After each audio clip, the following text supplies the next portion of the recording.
I had a conversation a little while ago with a Christian who said that they understood science, in fact they loved science,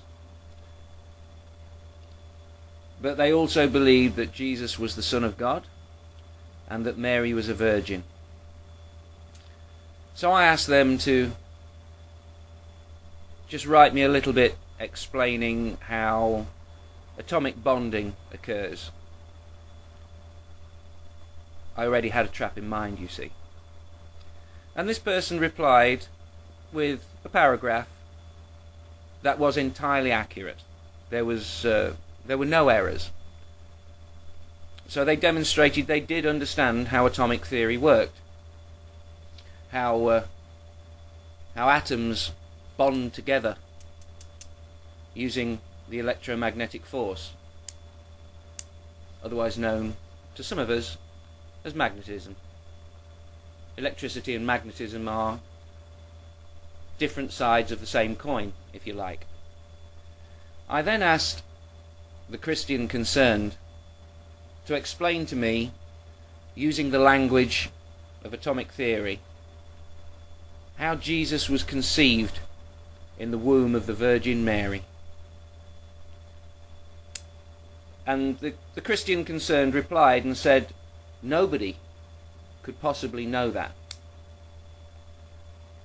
And as I said to them, I beg to differ.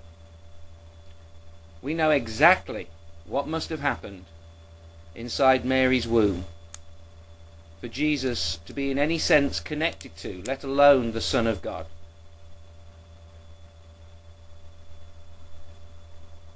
I mean, some Christians might deny that Jesus had DNA.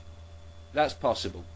The same Christians would no doubt also deny the fact that Jesus scratched his nose, urinated, defecated, or broke wind.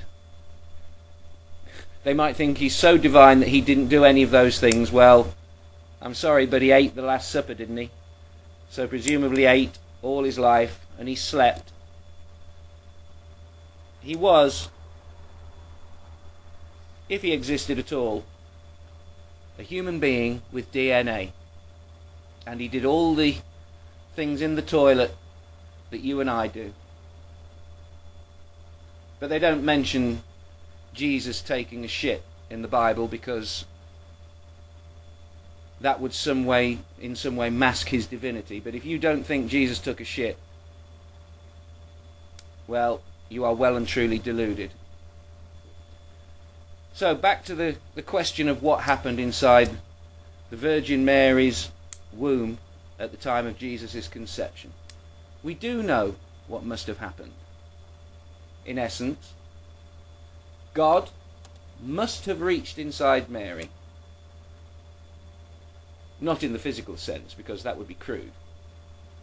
But God must have reached inside Mary and taken each one of the 100,000 million atoms that it takes to make a human DNA molecule. He must have somehow reached inside and taken those atoms and arranged them in a very specific sequence. The Jesus sequence, if you like,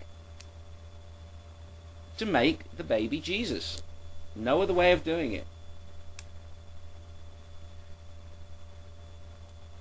Now, you can't say that he suspended the laws of physics inside Mary's womb, because if he'd have done that, Mary would have turned into a rather small, albeit inefficient, nuclear device and instantly exploded, taking Bethlehem, its occupants, and a fairly reasonable area of the surrounding desert with her.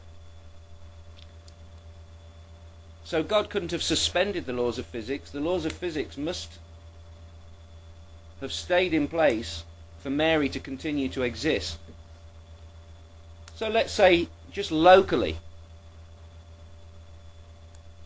he could exert an influence on atoms and move them one by one into a very specific place on a chain to make a DNA molecule that would ultimately produce a baby Jesus.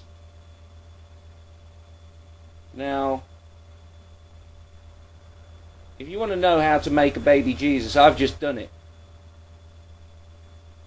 with a handful of atoms.